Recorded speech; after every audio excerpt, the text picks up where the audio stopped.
The Witch's Brew. The Invitation. The tale of horror I am about to relate transpired on the hallowed eve of All Hallows Day in the year 1926 in the picturesque but ill-fated neighborhood of Arkham. Here, a young couple, William and Evelyn Harper, took up residence in a charming yet antiquated house, blissfully unaware of the macabre fate that awaited them. The day they moved in, a peculiar missive was delivered to their door. The envelope, an oddly yellowed parchment, bore no return address. Within, a single sheet of paper, equally ancient in appearance, held an invitation to a Halloween soiree from their neighbors, the enigmatic Mr. and Mrs. Blackwood. Innocently, the Harpers accepted the invitation, little knowing the gruesome nature of the party that they would soon attend. And so, with the sun sinking below the horizon on All Hallows Eve, they donned their costumes, William as a dashing pirate, and Evelyn as a beguiling witch, and made their way to the Blackwood residence. The Blackwood House. The Blackwood House was a peculiar structure. Constructed in the 18th century, it bore the features of an ancient manor, complete with Gothic spires and gargoyles perched atop its roof. The walls were made of a dark, weathered stone, and the house was surrounded by a dense thicket of overgrown hedges. A wrought iron gate creaked open to greet the Harpers as they approached. Upon entering the house, the couple was warmly welcomed by their hosts, Mr. and Mrs. Blackwood. They were an odd pair, with an air of sinister elegance about them. Mr. Blackwood was tall and gaunt, with a neatly trimmed beard that accentuated his sharp features. His eyes were a penetrating shade of green that seemed to bore into one's soul. Mrs. Blackwood, a striking woman with raven hair, was adorned in a gown of blood-red velvet. She wore a smile that was both seductive and unnerving. The party. The party was in full swing when the Harpers arrived, with guests adorned in a dizzying array of costumes, many of which bore an eerie historical authenticity. The great hall of the house was lit by the flickering glow of candles, casting strange shadows upon the walls. Evelyn Harper was immediately drawn to a group of women who appeared to be practicing the art of divination. They gathered around a small table, upon which a crystal ball had been placed. As they peered into its depths, they spoke in hushed tones of the spirits that walked the earth on All Hallows Eve, and of the powers that could be harnessed on this night. Meanwhile, William was engaged in conversation with a group of men who seemed to be discussing the occult history of Arkham. The tales they told were chilling, filled with accounts of witch trials, secret societies, and mysterious disappearances. Despite the unsettling nature of the stories, William found himself fascinated by the dark history that lay hidden beneath the quaint veneer of their new home. As the night wore on, the atmosphere of the party grew more sinister. The guests whispered of ancient rites and dark incantations, and the air seemed to hum with a malevolent energy. The Witch's Brew. At the stroke of midnight, Mrs. Blackwood announced that it was time to partake of the Witch's Brew, a potent concoction that she claimed had been passed down through her family for generations. The guests eagerly gathered around a large cauldron that had been placed in the center of the room, its contents emitting an ethereal green glow. It bubbled and hissed, the steam rising from it swirling in a hypnotic dance. The room was adorned with occult symbols and draped in black velvet, casting a sense of foreboding that settled heavily on the Harpers' shoulders. The other guests, their eyes shining with anticipation, seemed to be completely enthralled by the ritualistic presentation. As Mr. Blackwood chanted in an ancient, guttural language, he stirred the concoction with a gnarled wooden staff. The air within the room grew heavy and oppressive, as if a malevolent force was slowly seeping into the very walls.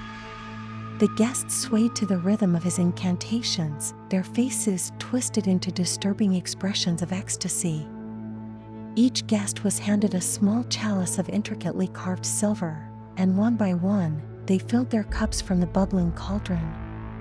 The Harpers watched with growing unease as their fellow partygoers drank deeply from their chalices, their eyes wide and unseeing. As the Harpers raised their chalices to their lips, they hesitated, a sudden sense of dread washing over them. The concoction smelled of herbs and spices, but with an underlying hint of something rotten, something vile. The other guests had already consumed their portions and now stood eerily still, their eyes glazed over as if entranced. Unable to shake the feeling that something was terribly amiss, William and Evelyn exchanged a glance before subtly pouring their drinks onto the floor. They knew, with a sudden and chilling certainty, that they had to leave the party immediately. The flight. Attempting to slip away unnoticed, the Harpers made their way to the front door. But as they reached for the handle, they heard the voice of Mrs. Blackwood, her tone dripping with malevolence. "Leaving so soon, my dears? The real party is just beginning." The other guests turned to face them, their eyes no longer glazed, but filled with a malevolent hunger. Their costumes seemed to merge with their very flesh, as if they had become the monstrous figures they had dressed as for the night. The air grew colder, and the room seemed to close in around the Harpers. As the guests began to advance, the Harpers realized that their only chance of escape was through the mansion's labyrinthine corridors. They raced through darkened hallways, their footsteps echoing through the ancient house. They could hear the menacing laughter of the Blackwoods and the sinister whispers of the other guests as they pursued them, their twisted faces illuminated by the flickering candlelight. The Harpers stumbled upon a library, its shelves filled with dusty tomes bound in human skin and ancient scrolls inscribed with forbidden knowledge. They could feel the dark energy emanating from the books, and they knew that the Blackwoods were not mere enthusiasts of the occult, but rather practitioners of the darkest arts. They were a serial-killing couple who had lured countless victims to their home with the promise of a festive Halloween gathering, only to ensnare them in a web of terror and death. Desperate to escape the clutches of their deranged hosts, the Harpers continued their frantic flight through the house, their terror mounting with each passing moment. The shadows seemed to come alive around them, reaching out to ensnare them in their dark six. The escape. By some divine miracle, the Harpers managed to elude their pursuers and found themselves at the edge of a hidden passage that led to the outside. Their hearts pounded in their chests as they inched through the narrow, cobweb-infested tunnel, the cold dampness of the stone walls pressing in on them. They could still hear the sinister laughter and footsteps of the Blackwoods and their ghoulish guests echoing through the mansion, as if the very walls were alive with malevolence. Emerging from the passage, they found themselves in the overgrown garden of the Blackwood estate, the twisted branches of gnarled trees casting eerie shadows in the moonlight. As they raced through the tangled undergrowth, they felt the sinister presence of the Blackwoods and their monstrous guests close behind, the very air around them pulsing with an unspeakable evil. With every step they took, the Harpers felt as though the darkness was closing in around them, threatening to swallow them whole. They stumbled through the garden, their breath coming in ragged gasps, their legs burning from the exertion.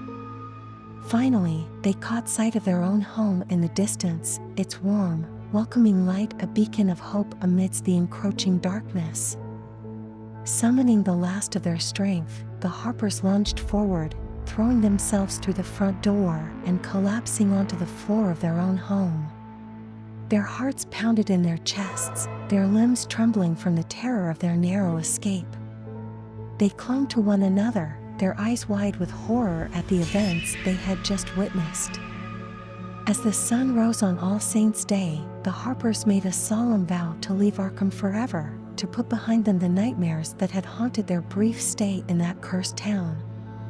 They would speak of their harrowing experience to no one, fearing that the mere mention of the Blackwoods and their dark deeds would bring the malevolent forces of that night back into their lives. In the days that followed, the Harpers packed their belongings with haste, eager to leave the tainted memories of Arkham behind. As they drove away from their former home, they glanced back at the Blackwood estate, its sinister visage a stark reminder of the evil that lurked in the shadows of the world. They knew that they had been fortunate to escape with their lives, but the knowledge of the horrors they had witnessed would forever haunt their dreams. The house that once belonged to the Harpers now stands empty, a silent testament to the terror that had once gripped the town of Arkham. The Blackwoods, too, disappeared without a trace, their house falling into ruin and decay. Some say that the couple continues to practice their dark arts in some other unsuspecting town, luring the innocent into their web of death and depravity.